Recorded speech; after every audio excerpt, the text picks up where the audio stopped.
So guys, ഞാൻ രണ്ടാമതൊരു video കൂടെ ചെയ്യാനുള്ള പ്രധാന കാരണം എന്താണെന്ന് വെച്ചാൽ പോയ സാധനം തിരിച്ചു കിട്ടി, വേറെ പ്രശ്നമൊന്നുമില്ല. പക്ഷേ രജിസ്റ്റർ ചെയ്തതുകൊണ്ട് നമ്മൾ എറണാകുളത്ത് നിന്ന് എടുത്ത് ഒരു 15 മിനിറ്റ്സ് ഇത്ര കാണുന്നുള്ളൂ, 15 മിനിറ്റ് മാക്സിമം ആയിട്ടുണ്ടാവും. അപ്പോൾ ആദ്യം ഒരു കോൾ വന്നു, അതൊരു നോർത്ത് ഇന്ത്യൻ ഒരു പുള്ളിയാണ്, ഹിന്ദിയിലാണ് സംസാരിച്ചത്. എനിക്കറിയാവുന്ന ഹിന്ദി ഇംഗ്ലീഷൊക്കെ വെച്ചിട്ട് കാര്യം പറഞ്ഞ് മനസ്സിലാക്കി. അത് കഴിഞ്ഞ് പറഞ്ഞു എനിക്ക് അത്രയും ഹിന്ദി അറിയില്ല. അത് കഴിഞ്ഞ് കുറച്ചുകൂടെ കഴിഞ്ഞപ്പോൾ ഒരു 2-3 മിനിറ്റ് കഴിഞ്ഞപ്പോൾ വേറൊരു പുള്ളി വിളിച്ചു.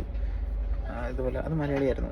പുള്ളി വിളിച്ചിട്ട് ഇതുപോലെ എന്തോ കാര്യങ്ങളൊക്കെ ചോദിച്ചു, സീ നമ്പറും കാര്യങ്ങളെല്ലാം ചോദിച്ചു. എന്താണ് സംഭവിച്ചത്, സോൾവ് ആയെന്ന് ചോദിച്ചു. ഞാൻ ക്യാൻസൽ ചെയ്യാം, സോൾവ് ആയി, നമ്മുടെ കംപ്ലയിൻറ്റ് ക്യാൻസൽ ചെയ്യാമെന്ന് പറഞ്ഞു.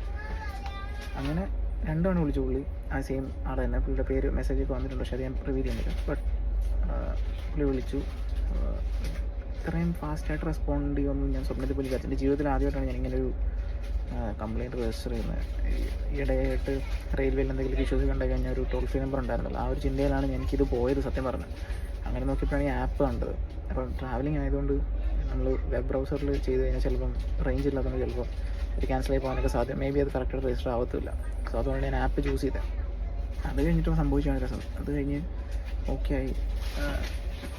പിന്നെ ഇവരുടെ ഒരു എനിക്ക് തോന്നുന്നു ഈ ലോണ്ടറി സർവീസിൻ്റെ ആണോ ഗവൺമെൻറ്റിൻ്റെ ആണോ അറിയത്തില്ല, ഒരാൾ വന്നിട്ട് ഇങ്ങനെ രജിസ്റ്റർ ചെയ്തായിരുന്നോ എന്ന് ചോദിച്ചിട്ട് ഇങ്ങനെ ചോദിച്ചു. അങ്ങനെ 3-4 പേര് വന്ന് കാര്യങ്ങളൊക്കെ ചോദിച്ചു.